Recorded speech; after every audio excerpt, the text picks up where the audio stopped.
El Cuerpo de Guardianes de la Revolución Islámica de Irán confirmó a través de un comunicado el lanzamiento de misiles balísticos contra objetivos estadounidenses en Jordania, así como la detención también de 3 petroleros infractores que intentaban atravesar una ruta no autorizada en el estrecho de Hormuz, ignorando las advertencias e intentando continuar con una ruta insegura. Este martes, el representante permanente adjunto de Irán ante las Naciones Unidas, Gholam Hossein Darzi, señaló que Estados Unidos es el agresor y acusó a Washington de violar el derecho internacional en sus acciones contra Irán, mientras el viceministro de Asuntos Exteriores para Asuntos Jurídicos e Internacionales del país persa enfatizó en la necesidad de examinar los aspectos legales y obligaciones de las partes implicadas en el memorando de entendimiento de Islamabad para solventar así el conflicto del estrecho de Hormuz. En cuanto a la defensa de Irán, se ha afirmado que las líneas de producción de su industria de defensa están más activas que nunca, al destacar su determinación de definir su propio futuro en materia defensiva. Vemos esto y más hoy en Detrás de la Razón. Les saludo Osvaldo Canales. Bienvenidos. Bien, información adicional. CENTCOM advierte a sus tropas contra la difusión de imágenes de ataques iraníes por temor a revelar información militar sensible a Teherán. De hecho, el comandante del Comando Central de Estados Unidos, CENTCOM, por cierto, el almirante Brad Cooper, ha señalado de que las imágenes grabadas por militares estadounidenses con teléfonos móviles, incluidos videos del momento de los ataques con misiles iraníes, podrían revelar la ubicación de las bases y los movimientos de las fuerzas estadounidenses, según lo ha informado la agencia Reuters. La advertencia también se produjo después de que se difundieran imágenes del ataque con misiles iraníes contra la base aérea de Muwafaq al-Ti en Jordania, mientras Irán señala que ninguna embarcación se mueve en el estrecho de Hormuz sin autorización iraní. Bien, vamos ahora a ver quiénes nos acompañan en el análisis el día de hoy. Acompáñenos.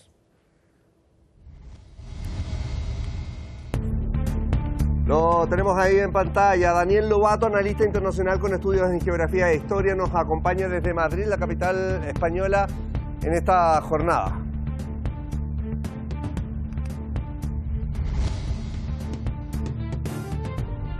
Y junto a él también tendremos la compañía de Bruno Limarrocha, periodista, analista internacional, politólogo, profesor de Relaciones Internacionales. Estará con nosotros desde Río de Janeiro, en Brasil. Bien, vamos de inmediato a saludar a nuestros invitados en esta jornada. Daniel Lobato, gusto de establecer este contacto. ¿Cómo estás tú?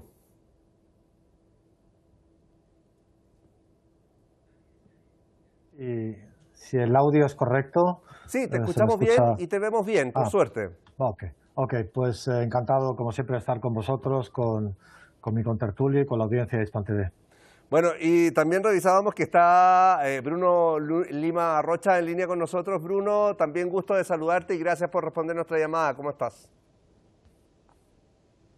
Mío, siempre un sentido incluso de deber de estar con ustedes en vivo en un momento como ese, ¿no? Muchas gracias por la invitación.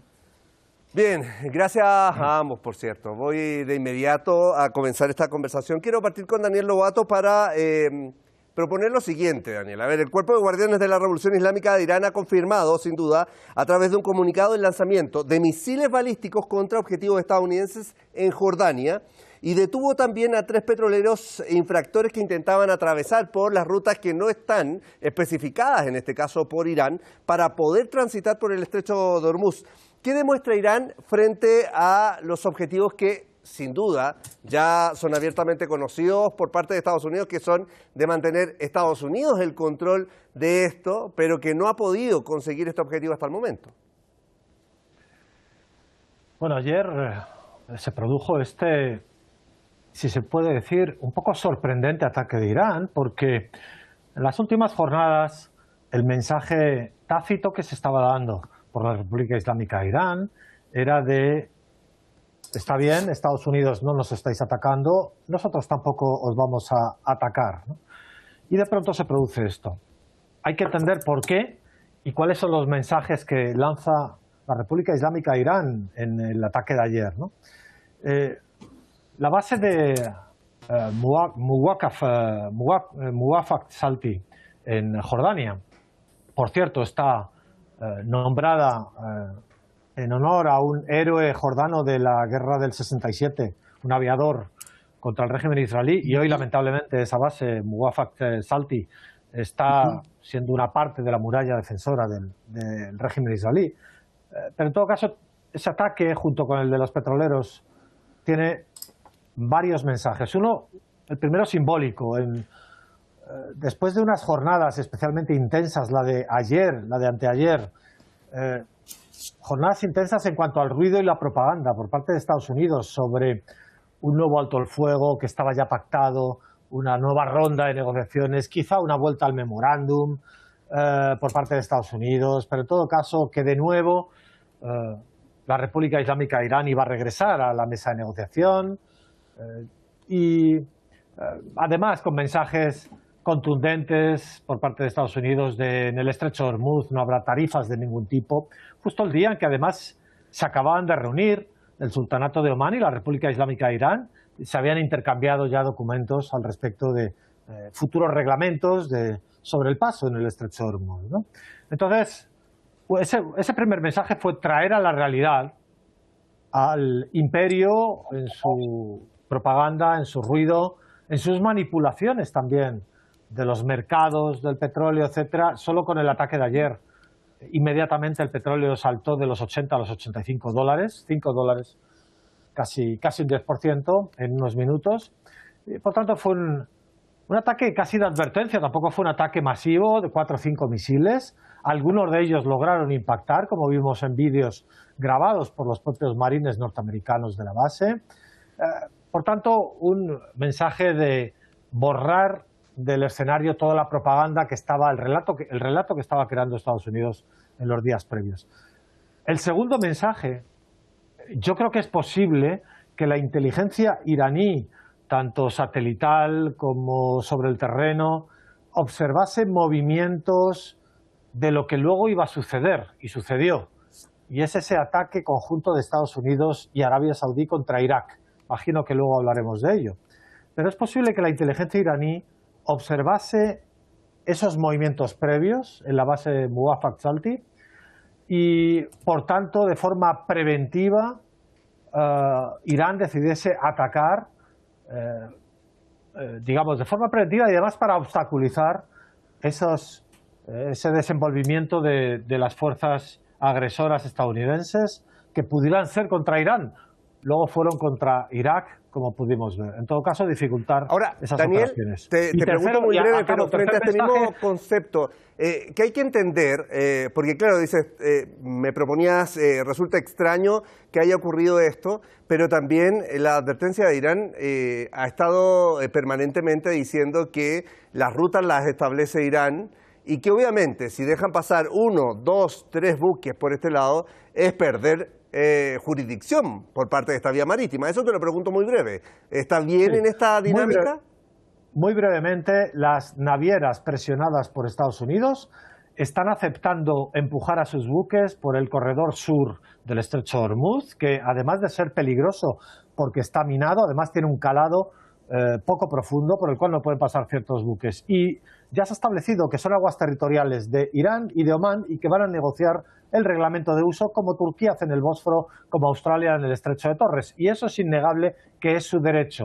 Por tanto, cualquier esfuerzo de romper, de querer forzar, de querer hacer como que Estados Unidos controla el estrecho de Hormuz, forzando a esas navieras, lo único que va a hacer es destruir todo el sistema naviero mundial, como está haciendo ahora, logrando que por ejemplo, los seguros de las navieras, los seguros de los trayectos, de los fletes, estén en precios completamente inabordables por parte de los buques.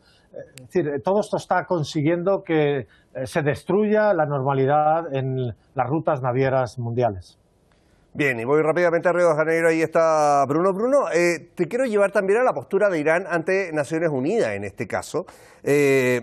Teherán ha señalado que el agresor es Washington, y acusó también a Estados Unidos de violar el derecho internacional, en este caso con las acciones contra Irán que se habían estado registrando durante las jornadas anteriores. Teherán enfatiza, por ejemplo, en la necesidad de examinar los aspectos legales, en este caso, y las obligaciones de las partes de este memorándum de entendimiento que se firmó en su momento, el memorándum en Islamabad, para solventar, dice, el conflicto en el Estrecho de Hormuz. ¿Qué herramientas, y allí quiero llevarte, quedan sobre la mesa respecto de este memorando de entendimiento para poder salvarlo, finalmente decir ya no corre? ¿Cuáles son los elementos que tenemos hoy día para poder hablar respecto de este memorando, Bruno? Bueno, gracias por la pregunta. Y yo me quedé cuestionando. Digo, a ver si me ayudan, si no me equivoco. Fueron 2 rondas de negociaciones, una en 2025 y se llegó a la sexta reunión. Claro. Cuando la delegación gringa se retira, creo que fue en Italia o en Suiza, y se llegó a muy cercano a un supuesto acuerdo en este invierno del norte, verano en el sur, cuando el canciller Romani dijo en la cadena NBC, programa Meet the Press, de que en 4 días iba a firmar un acuerdo permanente. Y Trump después reveló que 30 días antes de esta comunicación ya tenía resuelto atacar a Irán, convencido por Jared Kushner y por Benjamin Netanyahu. Y ahí ya van 2 memorándums, el de abril y el último. Yo te digo con mucha, diría, frustración, como un tipo que supuestamente dio clase por 15 años de relaciones internacionales. No sé, la única certidumbre que tenemos la única certeza que nos da Donald Trump es que él es un apostador, como dicen aquí los hermanos argentinos, es un timbero. Y juega la timba, la quiniela y la ruleta que está viciada, la ruleta como si fuera la película magistral aquella de Ricardo Darín, Las 9 Reinas. Yo digo que Trump no quiere negociar en serio, quiere utilizar oportunidades para quizá elevar una economía de guerra, generar inflación en la economía asiática, ahora hablando muy en serio. Y solamente no ataca más a Irán, no utiliza otros recursos como bombardeos B1, B2 otra vez más, que creo que no le da ni las condiciones políticas internas, ni tampoco el soporte que necesita, o quizá la colonia sionista no va a poder aguantar la respuesta iraní, que viene muy pesada. Yo diría, para terminar, para no alargarme, que llegaría el momento que un país esencial hoy por hoy en la región, que es Pakistán, se jugara las cartas y se posicionara públicamente a favor del memorando, ya que el primer canciller de Omán y ahora el primer ministro de Pakistán están con su legitimidad comprometida, considerando que ellos fueron los fiadores del pacto y el pacto no está siendo respetado por una de las partes. Sería mi primer raciocinio aquí en público, pensando en voz alta con ustedes y admitiendo que estamos por delante de un criminal, no un criminal disfrazado como Biden, un criminal convicto, público, que sabe que es un jugador de timba y que no quiere ninguna estabilidad ni legalidad en el sistema internacional. Bueno, y de hecho, más adelante, sí, para que no lo toquemos ahora, voy a llevarlos a estas visitas que recibió Washington, y estoy hablando de Netanyahu y de Zelensky, en una misma jornada, y que terminaron durante esta jornada con el funeral de Lindsey Graham. Pero antes de eso, Daniel, Foreign Policy, la revista obviamente de referencia política, de política exterior en Estados Unidos, quiero ver lo siguiente. Concluye que el daño estratégico para Estados Unidos es mayor ahora que lo que tuvo con la guerra de Vietnam. Vietnam duró más años, dice, dejó menos bajas y Washington salió de este conflicto sin comprometer, por ejemplo, su posición como potencia dominante durante la Guerra Fría. Hoy el costo de credibilidad y el poder global es más profundo, de acuerdo a esta publicación. ¿Qué sopesó en esta oportunidad desde tu punto de vista, Daniel, considerando que No hay que reconocerlo. Hoy día Estados Unidos cuenta con más tecnología, también el tema satelital está mucho más desarrollado. Entonces, ¿qué pasó? ¿Qué fue lo que llevó a Estados Unidos a estar en esta peor posición comparándolo con Vietnam? Bueno, hay que ver cuál es el contexto comparado con Vietnam, con hace 60 años.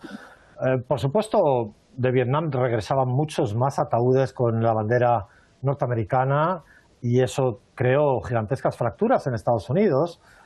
Aquí están regresando menos, aunque ya las víctimas, Irán ha elevado enormemente, pero podemos estar hablando de quizá 200, tal como Irán ha estimado. Pero en todo caso, la gran diferencia con respecto a los años 70 es que ahí había un hegemón en ascenso, que era Estados Unidos, con un sistema mundo que era el imperialismo global en aceleración, con la implantación del dólar desligada del patrón oro como divisa internacional mundial. Ya digo, con un proyecto civilizatorio o de barbarie más bien, basado en un crecimiento infinito en base a un uso infinito del petróleo. Pero estamos 60 años después, 50 años después, y todo eso ha entrado en decadencia, ¿no? Estamos en un periodo histórico singular en el que el hegemón ya dejó de serlo, ya no es una potencia hegemónica. Estados Unidos tiene mucha fuerza, con gran violencia, puede imponer ciertos hechos, pero no puede sostenerlos en el tiempo. Eso es lo que le diferencia de ser un hegemón ya, ¿no? Y a partir de ahí, la gran lucha de Estados Unidos en estos momentos, sobre todo, es por aparentar la victoria más que por conseguir la victoria en sí misma. Porque esa apariencia de victoria es lo que revela también los simbolismos de un imperio. Cuando se desmoronan, acaban desmoronando rápidamente al propio imperio en sí, ¿no? Entonces, a diferencia, como digo, hace 50 años, en esa apariencia de sostenimiento tenemos con que el dólar está en proceso de abandono por el planeta. Los portaaviones norteamericanos ya son básicamente dinosaurios que esperan su meteorito que les golpee. En cualquier momento alguno puede acabar en el fondo del mar y sobre todo la época del petróleo infinito se acabó. Por tanto, se afronta un periodo futuro en el planeta de escasez de petróleo, de pánico y de intento de acaparamiento por parte de Estados Unidos. Todas las grandes operaciones que estamos viendo a nivel planetario, Venezuela, Irán, golpes a las refinerías rusas, es un intento por Estados Unidos de acaparamiento de ese recurso limitado para los años venideros, ¿no? Y sobre todo, además, el gran contexto global, que es esa decadencia del capitalismo con una Europa y Estados Unidos que ven como el final de 500 años de colonialismo y de opresión a los pueblos del mundo se aproxima. Entonces es un poco el panorama y por tanto la relevancia de la derrota contra Irán en estos momentos es mucho mayor, si se quiere, que la de Vietnam. Bien, y siguiendo en esta misma línea, voy con Bruno, pero Bruno, Irán ha afirmado que sus líneas de producción en la industria de defensa están más activas que nunca.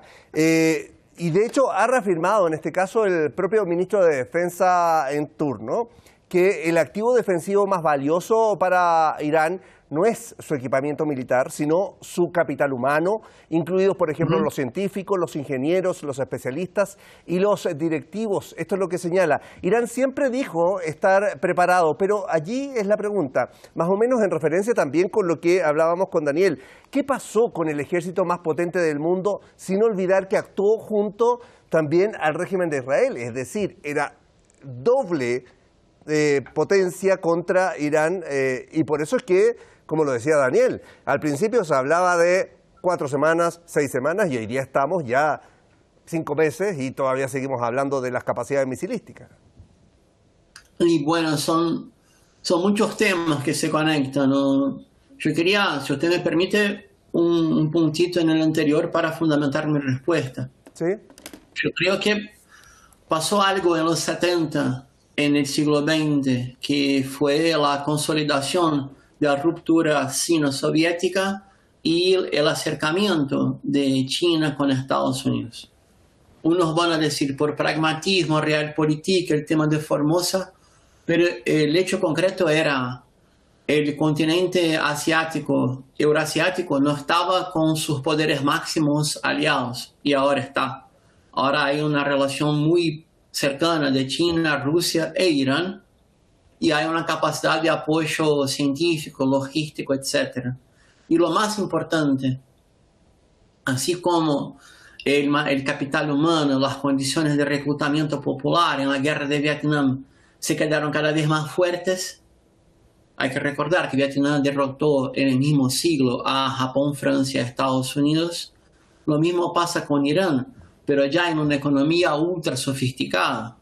Porque, mi modesto punto de vista, yo creo que Irán cumplió el manual de una economía política voltada a un país que sufre sanciones y bloqueos, porque agarra el excedente de su venta de crudo y lo aplica en la formación de científicos de altísima calidad y cadenas de producción también de altísimo valor agregado con tecnología propia.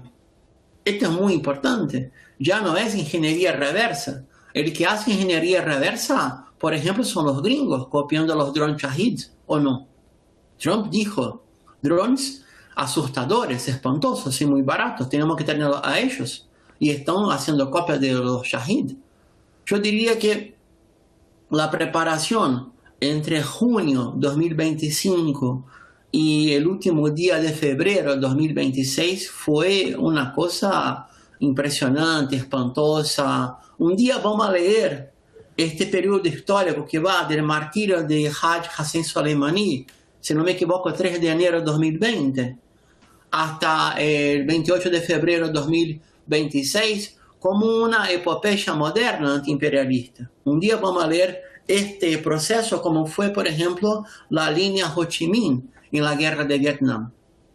Pero en este momento, de concreto, ¿qué tenemos? Irán tiene una capacidad logística 100%, una formación de científicos que es algo espantoso, impresionante, porque en junio mataron unos tantos, martirizaron unos tantos, perdón, y viene martirizando a 2, 3, 4, 5, 10, 20 de forma fija desde los años 80, y aún así mira la capacidad de respuesta.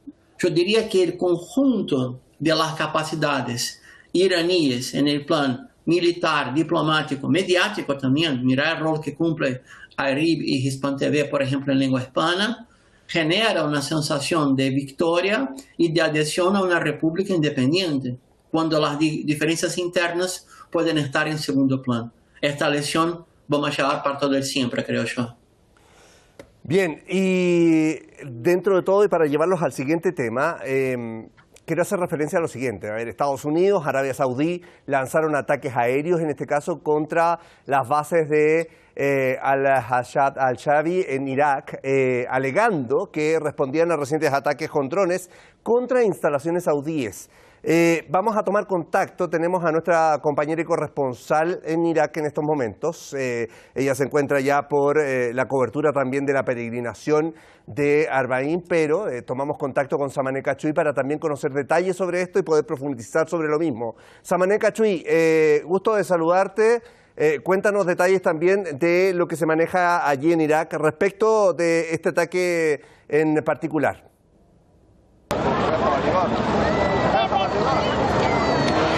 Osvaldo, en la ciudad sagrada de Najaf, la gente ya, aparte de participar en la ceremonia y en la caminata de Arbaín, está siguiendo también las noticias, especialmente teniendo en cuenta el ataque de hoy de las fuerzas y de los aviones estadounidenses y saudíes contra las bases de las fuerzas populares Hashd-e-Shaabi.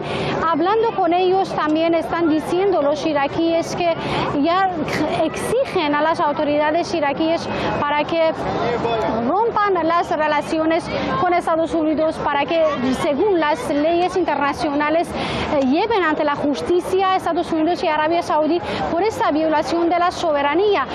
Según las noticias, al menos 50 personas han sido fallecidas, han sido martirizadas y también han resultado heridas en estos ataques. Desde luego, para esos peregrinos también también y para los iraquíes, aunque ha creado algunos ambientes de preocupación, pero no les ha impedido a no participar en esta ceremonia. La gente sigue llegando, aunque la ceremonia principal ya estará la próxima semana, pero como estamos viendo, no cesan de llegar a este lugar para formar parte de esta ola humana. Eso está demostrando que ninguna fuerza, ningún tipo de ataque puede impedirles a tomar parte de este evento y de esta congregación muy importante. Y teniendo en cuenta también los acontecimientos de la región, estamos viendo mucho en las manos de los peregrinos que están llevando especialmente la foto del líder mártir de Irán, Ayatollah Sayyid Ali Khamenei, diciendo que aparte de que condenan, como siempre dicen, este tipo de acciones también exigen la condena, exigen la venganza por la sangre del líder contra los asesinos, que es decir, Estados Unidos y el régimen israelí, y esta ceremonia se ha convertido en un punto de encuentro para ellos. Bien, Samantha Katsugi, a ver si es que nos encontramos mañana también con toda esta peregrinación que es importante y que veíamos. Este ataque de las últimas horas está precedido por otro que fue justo en la frontera entre Irán e Irak y que también termina con la vida de 2 personas y deja a otras 11 heridas. Todo esto en los últimos días. Daniel, en este mismo tema quiero ir contigo. ¿Qué representa este ataque contra el suelo iraquí en medio de la escalada que se está viviendo en Asia Occidental? Eso le pregunto esta parte rápido para pasar también a Estados Unidos, que es otro tema. Bueno, tiene varios componentes este ataque que ejecutaron ayer Estados Unidos y Arabia Saudí.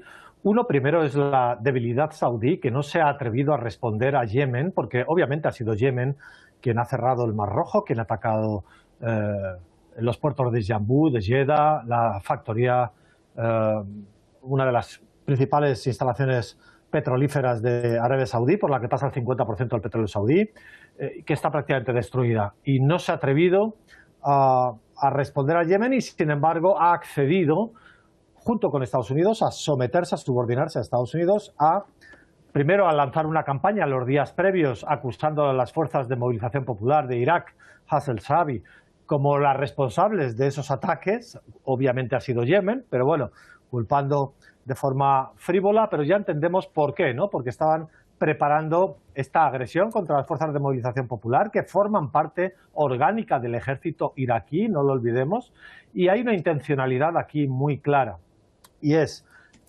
sobre todo, intentar llevar un escenario parecido al del Líbano. Ya sabemos que el primer ministro iraquí ha recibido órdenes, ha sido designado por Estados Unidos, como en Líbano los dirigentes libaneses, no representa la voluntad popular, pero ha sido ordenado por Estados Unidos que desarme a las fuerzas de movilización popular. Bueno, este ataque contra las fuerzas de movilización popular iraquíes lo que hace es intentar abrir una grieta entre la institucionalidad del Estado iraquí, representada por Saidi, y la resistencia iraquí. Si ahora la resistencia iraquí responde a Arabia Saudí, que puede responder de una forma realmente devastadora, podría ser que Saidi, el primer ministro iraquí, encontrase elementos a su favor para proscribir o intentar desarmar a las fuerzas de movilización popular. Ese es un elemento importante. Y adicionalmente, otro elemento que le habéis tocado es el elemento también de Kerbala, que han atacado Kerbala, en Arbaín. Por tanto, hay un componente para estos wahabitas saudíes de alimentar la guerra sectaria, ¿no? Y por supuesto, sobre todo, como he dicho al inicio, someterse a los dictados de Estados Unidos, someterse a la agenda israelí estadounidense. Arabia Saudí, no, digamos que Irak no estaba en su horizonte para Arabia Saudí, pero se somete a ello para ver si en ese futuro recibe esa fuerza nuclear prometida por Estados Unidos, ya sea para energía civil o ya sea inclusive para energía nuclear militar, ¿no? Que de forma absurda la prometió Estados Unidos porque nunca lo va a recibir Arabia Saudí, pero que le ha hecho someterse aún más a esas órdenes sionistas y estadounidenses. Bueno, y está claro que pone la condición en este caso de estos 30 años de acuerdo para el desarrollo de esta tecnología nuclear pacífica, pero previo acuerdo con el régimen de Israel, y ahí entendemos el acuerdo de Abraham que también está entre medio, y ahí van uniendo los puntos. Voy con Bruno porque puede sonar una pregunta más o menos obvia, pero es bueno tener el contexto y entender en qué situación estamos hoy día. Bruno, ¿estamos en medio de una escalada regional real? Porque hay varios puntos calientes actualmente. Y lo decía Daniel, para Arabia Saudí tal vez no era un objetivo Irak, pero hoy día se entremezclan las cosas. Estamos con Yemen, Arabia Saudí, lo que está pasando en el Líbano. Estamos también ahora con el punto en Irak y no olvidar el ataque de Ucrania a un buque iraní allí en el Mar Caspio, que allí literalmente se encuentran dos conflictos que ya tienen su momento en desarrollo. Estoy hablando de la guerra en Ucrania y los ataques contra Irán. Estoy de acuerdo contigo. Yo creo que la franja de Asia Occidental y la zona lindera de Eurasia, o sea, Ucrania o la franja más europea de la Federación Rusa, que supuestamente va hasta los Urales y al norte del Caspio, vamos a tener un conflicto de amplia magnitud. Yo no tengo más dudas cuanto a eso. Me encantaría decir que no, que van a negociar, que van a reconocer la soberanía de la República Islámica de Irán, que va a poder llevar las relaciones exteriores buscando estabilizar la región, pero la situación cambió tanto, para mi modesto punto de vista, que hay un paradojo hoy por hoy.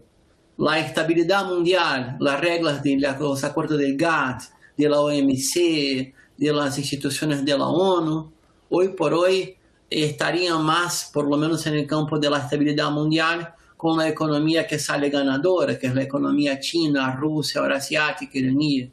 Y el padrón forzoso del dólar como moneda corriente internacional necesita obligar y doblegar a los demás países a las voluntades de plutócratas y oligarcas de Washington. Yo pienso que una inflación a partir de una guerra regional de amplia magnitud, como por ejemplo, uno no tiene la menor duda si Riad tiene la pésima idea de avanzar aún más contra Yemen, Saudi Aramco se va a tornar una empresa imposible de ser gestionada en un par de meses. Estamos hablando de Saudi Aramco, estamos hablando de la crisis del petróleo del 73.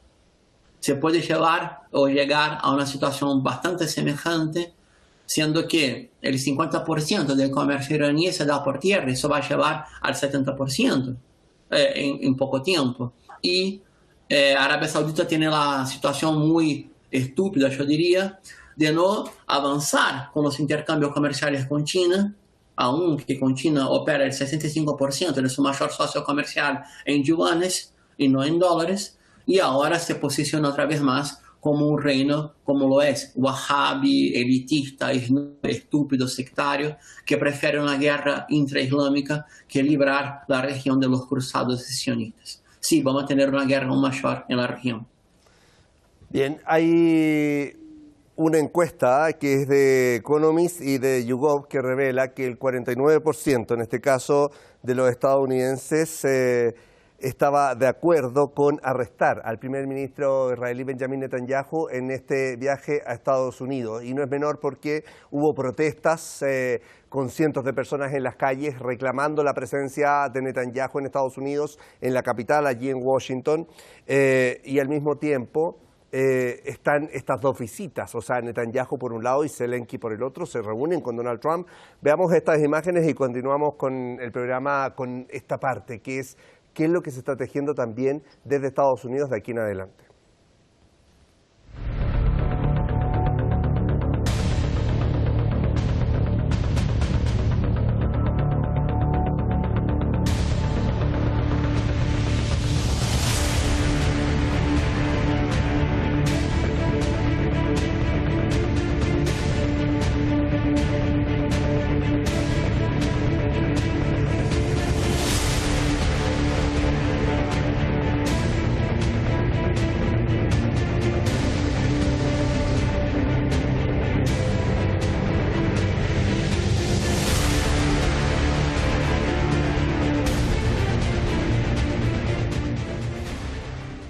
Bueno, imágenes recientes de lo que está pasando en Estados Unidos. Daniel Lobato, ¿qué deja en este caso la visita del primer ministro israelí Benjamin Netanyahu a Estados Unidos? Reunión en este caso con el propio Donald Trump. Recordemos que es la primera reunión que tienen cara a cara después de la que tuvieron previo a que comenzara la guerra contra Irán. Bueno, la primera lectura del viaje de Netanyahu a Estados Unidos es de nuevo la sumisión de 4 países firmantes del Estatuto de Roma, es decir, de la Corte Penal Internacional, que han desacatado la orden de búsqueda y captura de Netanyahu y no han bajado ese avión a tierra a la fuerza y no han apresado a Netanyahu. Estos son Grecia, Italia, Francia, Canadá. Ha pasado por el espacio aéreo de estos 4 países de forma impune, en esa arrogancia que tiene Netanyahu, especialmente crecida tras haber logrado ese relativo éxito, tras cabildear en la Corte Penal Internacional contra Karim Khan y lograr su cese a través de groseros procedimientos e irregularidades internas dentro de la Corte Penal Internacional, a través de groseras manipulaciones, absoluta indefensión para el fiscal, etcétera, ¿no? Segundo, se va a ver con Zelensky, se ha visto con Zelensky ya, el que habrá felicitado por ejecutar la orden que Netanyahu le dio a Zelensky de atacar un buque de Irán en el Mar Caspio, asesinando a un marino iraní y tratando de distraer, debilitar y abrir un segundo frente a Irán, ¿no? Que yo creo que es algo que está Irán intentando evitar de forma lógica e inteligente, con algún arreglo con Ucrania, digamos, público, alguna declaración pública, intentando evitar ese segundo frente por el momento. Y tercera cuestión, pues se ha reunido ya, se ha visto con Trump, Pete Hegseth y Marco Rubio, a los que ya habrá dado órdenes. Ayer lo vimos, algún vídeo, como Netanyahu parecía que daba órdenes a Pete Hegseth, al secretario de la guerra estadounidense, y yo creo que, por supuesto, el primer punto es la cuestión de Irán, el segundo es la cuestión de Palestina, pero el primero la cuestión de Irán, en el que están obviamente planificando algo gordo, algo grande, porque toda la logística de Estados Unidos en estas semanas ya ha finalizado, se ha transportado todo lo que parecía que debían transportar a las bases y alrededores de Irán. No ahora, porque obviamente ahora estáis en el Golfo Pérsico a 50 grados, se necesitan 6-7 litros de agua al día y unas condiciones realmente casi imposibles para una fuerza invasora de ese tipo. También lo serán en septiembre o en octubre, y la respuesta de Irán será devastadora contra esas fuerzas, pero indudablemente algo estarán planificando para esas fechas, que además se aproximan a las fechas electorales tanto israelíes como estadounidenses. Claro, y vimos de hecho a Netanyahu allí en la ceremonia fúnebre de Lindsey Graham, junto a Zelensky. Ahí voy con Bruno, porque ¿qué pasa en este caso, Bruno, desde tu enfoque con la figura del presidente de Ucrania, Volodymyr Zelensky, en esta ocasión puntualmente? Porque aquí se unieron, y lo revisábamos previamente, 2 conflictos que parecían separados. Hablo en este caso de la guerra en Ucrania y también de los ataques contra Irán. Por lo tanto, allí también veíamos estas historias que, bueno, se nos cruzan tanto en Asia Occidental y ahora se nos están mostrando abiertamente allí en la capital estadounidense. Yo creo que estamos mirando a un paradigma de tipo Jabotinsky, la extrema derecha fascista que adentra al movimiento sionista y lo orienta aún más a la derecha. No que la otra parte no fuera, era colonialista, pero esta gente es muy convicta. También estamos viendo la conformidad de un mapa de operadores sionistas que es co-coordinado por Netanyahu y por Jared Kushner. Y creo que ellos saben que de una forma o de otra están perdiendo la convicción de la juventud de ascendencia judía en todo el mundo. Hoy por hoy la mayoría de los jóvenes judíos no es más sionista, pero van a operar como cabeza de puente de la lucha imperial de Estados Unidos. Lo que parece ser un panfleto y un conjunto de consignas es la triste y dura realidad. Yo entiendo que la OTAN se va a comprometer con la política externa belicista de Estados Unidos y va a operar como supridora de logística de Ucrania. Mientras tanto, Israel sabe que no puede bancar solo mismo con el apoyo de Estados Unidos, una lucha contra Irán y va a intentar ampliar el radio de acción tanto de los sionistas como de Estados Unidos, como de sus aliados sectarios, e intentar, si no es posible el plan de Abraham, el acuerdo de Abraham, transformar la región en algo muy estable, donde no existe una planificación económica de tipos que genere un ciclo virtuoso. Claro, yo creo porque, que esto va a suceder. Bruno, de hecho, antes de terminar y para ir con Daniel, aquí también entra en juego los arreglos que tienen que haber, ya sea públicos o en la esfera privada, del propio Donald Trump con sus socios europeos, con la OTAN, como tú señalabas, que son de abierto interés para Volodymyr Zelensky más que nunca en la actualidad. Ya fue, sí, creo que Europa se rindió a la economía de guerra de Estados Unidos y lo que sería una fractura de intereses entre Europa y Trump en relación a la Ucrania, hoy por hoy con el desespero de intentar derrotar a Irán de toda forma, ampliar esta acción y llegar a dos frentes de guerra simultáneos, en Asia Occidental y en los límites de Eurasia. Y creo que para esto Europa se va a utilizar de todas las condiciones que Trump quiere a través de OTAN, base, recursos, fondos, deuda, y el bienestar material de una parte de los europeos, que ya estaba complicado, va a estar aún más complicado. Daniel, para ir concluyendo ya, pero que hay que tener en cuenta, y no es volver atrás, sino como ir sumando los detalles. En este caso, respecto de Yemen, recordemos que Yemen es un actor bastante importante en esta guerra porque si bien se cierra el estrecho de Hormuz, que fue un fantasma para Estados Unidos por mucho tiempo, porque era una herramienta que Irán a la cual no había echado mano, y finalmente decide tomar el control del estrecho de Hormuz, no hay que olvidar que hoy día está también el estrecho de Bab el-Mandeb, y si el estrecho de Hormuz representa más del 20% de hidrocarburos a nivel internacional, Bab el-Mandeb es el 12 o 13%, así que ahí sumaría factores bastante importantes. Por eso le pregunto, ¿qué hay que tener en cuenta respecto del caso de Yemen y también de la activación de este foco con Arabia Saudí?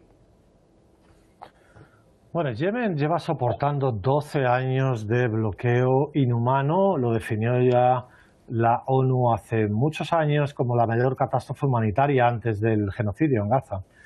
Y no solo bloqueo, sino una agresión, un genocidio también por parte de Arabia Saudí, esa coalición de regímenes sádicos, de algunos regímenes árabes al servicio del imperio. Y ha sido muy paciente. Ha sido muy paciente, se pactó un alto el fuego cabildeado por China, pero Arabia Saudí no ha cumplido absolutamente nada. Hay que tener en cuenta que el gobierno de Yemen, de Ansarullah, que gobierna el 80% de la población yemení en el 70% del territorio útil de Yemen, 80% del territorio útil también, solo tiene un puerto como es el de Judeida, un aeropuerto como es el de Sanaa, también, bueno, en Judeida también hay otro aeropuerto, pero en todo caso la vía de comunicación con el mundo es el puerto de Judeida, pero no llegan libremente los barcos, tienen que pasar una escala en Djibouti, allí son revisados, se tiran meses allí amarrados hasta que por fin reciben la autorización. Es decir, si alguien contrata alguna barcaza para que desde Somalia traiga medicinas urgentes hasta Yemen de forma, si se quiere, encubierta y son apresadas esa barcaza, se arrojan, las fuerzas imperialistas arrojan las medicinas al mar. Es algo criminal. Y ya sabemos que en el funeral del líder Ali Khamenei había una delegación de Yemen invitada, la cual Arabia Saudí se negó a permitir que viajasen. Irán rompió ese bloqueo en el aeropuerto de Sanaa. Bueno, Yemen ha estado soportando mucho y ya decidió que bastaba. Anunció que iniciaba el bloqueo del Mar Rojo y aún así Arabia Saudí tuvo la arrogancia de bombardear el puerto de Judeida en una agresión sin que Yemen hubiera iniciado ninguna agresión más que anunciar un bloqueo, dado que estaba siendo bloqueado durante 12 años por Arabia Saudí. Bueno, pues Arabia Saudí, en lugar de levantar el bloqueo a Yemen, agredió el puerto de Judeida. Con esto y los datos que tú has dado, lo que hay que reflejar sobre todo es la extrema debilidad del régimen saudí. Lo hemos visto antes cuando hemos hablado del ataque contra Irak. En lugar de responder a Yemen, no se ha atrevido, sabe que todas las instalaciones petroleras de Arabia Saudí, su régimen, los saudíes las verían completamente devastadas, está intentando subcontratar a fuerzas mercenarias en Adén, en Marib, en otros lugares, para que actúen como esas fuerzas de Al-Qaeda que tumben el régimen de Siria, lo que vimos en Siria, pues que ocurra en Yemen. No se atreve porque lo que tiene ante sí es la posibilidad incluso no solo de que se desactive el régimen saudí por las fuerzas de Yemen, las fuerzas aéreas, misilísticas, etcétera, sino que sufra incluso una invasión terrestre por parte de las fuerzas yemeníes. Recordemos que hay varias provincias yemeníes arrebatadas por el régimen saudí hace 100 años al territorio del yemení, o incluso también una invasión terrestre desde el norte ahora con las fuerzas de movilización popular a las que ha atacado el régimen saudí indebidamente o de forma provocativa. Podría sufrir una invasión desde el norte, desde el sur. El régimen saudí está en una extrema debilidad y en la cuerda floja ellos mismos han decidido situarse en esa posición en la cual se está jugando su propio futuro como régimen, como tantos regímenes lacayos en la región que se juegan su futuro en esta guerra regional de descolonización. Bien, y me queda el último minuto, quiero ir con Bruno. Bruno, te lo pregunto rápido, pero para cerrar esta conversación, ¿cómo definirías tú el actual alto el fuego entre Estados Unidos e Irán, que es bastante frágil por lo demás? Y lo veíamos en las horas de esta mañana. No, seguro. Yo diría que el imperio tiene problemas logísticos y está haciendo sus cuentas y está considerando no de intentar un bombardeo con B-1 o con B-2 contra el territorio iraní. Y está haciendo cuentas también que la respuesta de Irán puede ser el final de la operación de Saudi Aramco por un año o más. Y esto es muy grave. Yo diría que por ahora el imperio está haciendo sus cuentas y sabe que la respuesta va a ser tan absurda de Irán que capaz que no tengan condiciones de aguantar sus aliados de la zona. Bien, y nos vamos a quedar con eso. Bruno Lima Rocha, muchísimas gracias por estar con nosotros una vez más en Detrás de la Razón. Hasta la próxima, que estés bien. Muchas gracias por la invitación. Bien, y Daniel Lobato, como siempre, también te mando un fuerte abrazo en nombre de todo el equipo de Detrás de la Razón y muchísimas gracias por el análisis y el tiempo para este tipo de análisis. Muchísimas gracias y hasta la próxima. Para mí es un placer estar con vosotros, Osvaldo.